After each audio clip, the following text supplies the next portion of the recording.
समझ नहीं आ रहा अपने सैलरी इंक्रीमेंट का क्या करूं। बेटा इतना क्या सोच रहा है? अपने म्यूचुअल फंड्स के एसआईपी का टॉप अप करा ले। This is the right time. क्या? समझ में नहीं आया। बेटा इतना क्या सोच रहा है? अपने म्यूचुअल फंड्स का एसआईपी टॉपअप करा ले। This is the right time. अब समझा।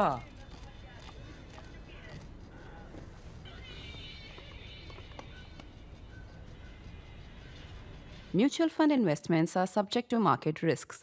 Read all scheme-related documents carefully. Hello and welcome to ThePrint. This is Bidisha and you're watching Economics. Right now, a narrow stretch of water in West Asia, barely 33 kilometers wide at its narrowest point, is suddenly at the center of the global economy. Because Iran has now warned that the Strait of Hormuz is closed and that any ship attempting to pass through it could be attacked. That matters because about 1/5 of the world's oil passes through this choke point.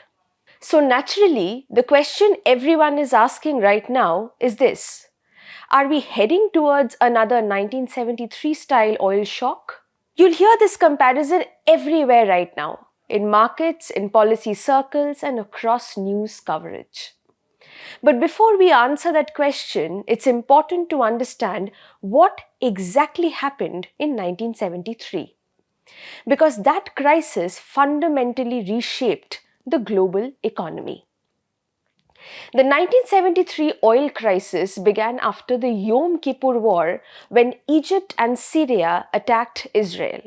In response to Western support for Israel, several Arab oil-producing countries imposed an oil embargo against the United States and its allies.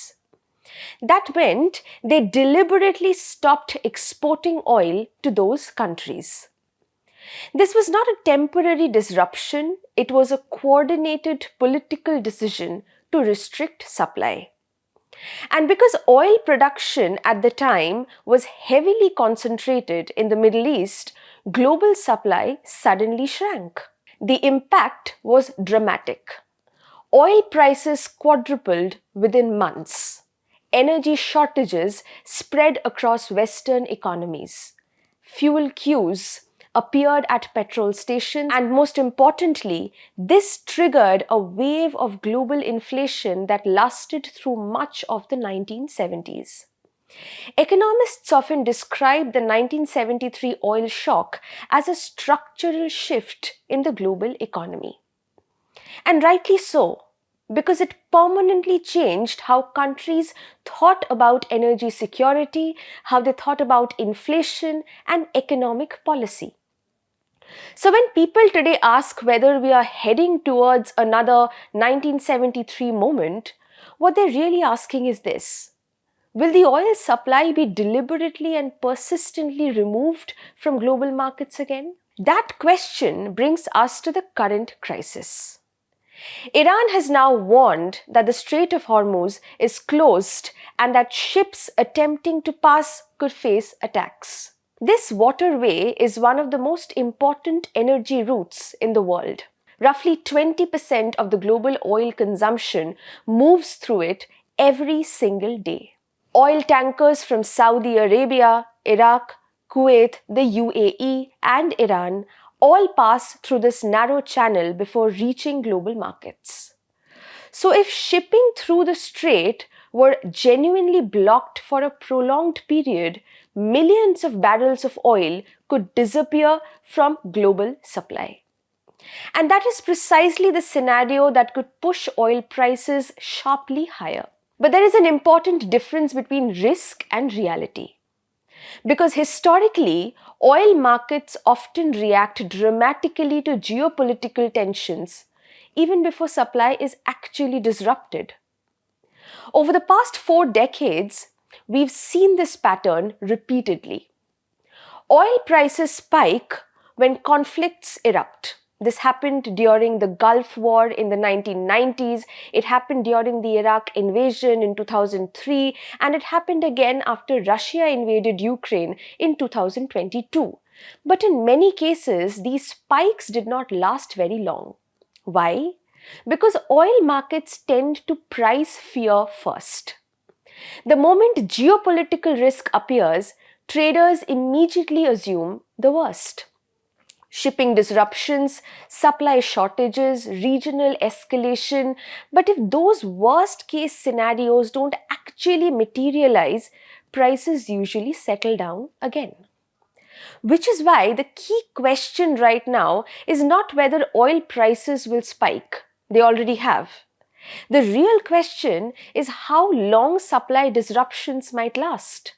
As the chart on your screen shows, oil prices typically surge at the onset of geopolitical disruptions, whether it was the Gulf War, the Iraq invasion, or the Arab Spring. But those spikes often fade once markets realize that supply has not been structurally removed. For India, even temporary oil price spikes matter. Because India imports around 85 to 88% of its crude oil needs. That translates to more than 4.5 million barrels every day. Oil alone accounts for nearly a quarter of India's total merchandise imports. And about 60% of those imports come from West Asia. So geopolitical instability in the Gulf region is not just a distant international story for India. It is directly linked to India's economic stability. Even a $10 increase in crude oil prices can widen India's current account deficit, raise transportation costs, and push up prices across multiple sectors of the economy. From fertilizers to aviation fuel, from logistics to plastics, oil quietly flows through the entire production chain.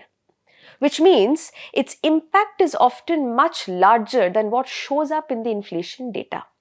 But India's vulnerability doesn't stop there. It becomes even more complicated when oil prices rise at the same time as the US dollar strengthens. Because oil is priced globally in dollars. And during periods of geopolitical uncertainty, investors tend to move their money into dollar assets. That pushes the dollar even higher. So India faces what I would like to call double exposure. Oil becomes more expensive globally and the dollar becomes more expensive relative to the rupee, which means every barrel of oil costs even more domestically. As this chart you see on your screen now, it illustrates periods when oil prices surge alongside a strengthening dollar had taken place. For instance, in 2008, between 2011 and 2013, and again after the Ukraine war, they tend to amplify inflationary pressures across emerging markets. We saw this dynamic very clearly in 2008. We saw it again during 2011 to 2013 when oil prices stayed above $100 for several years. We saw this again in 2022 after the Ukraine war triggered energy shocks across global markets. And this also shows the limits of monetary policy. Because the Reserve Bank of India cannot increase oil supply. It can control liquidity, it can manage inflation expectations, but it cannot control global energy markets.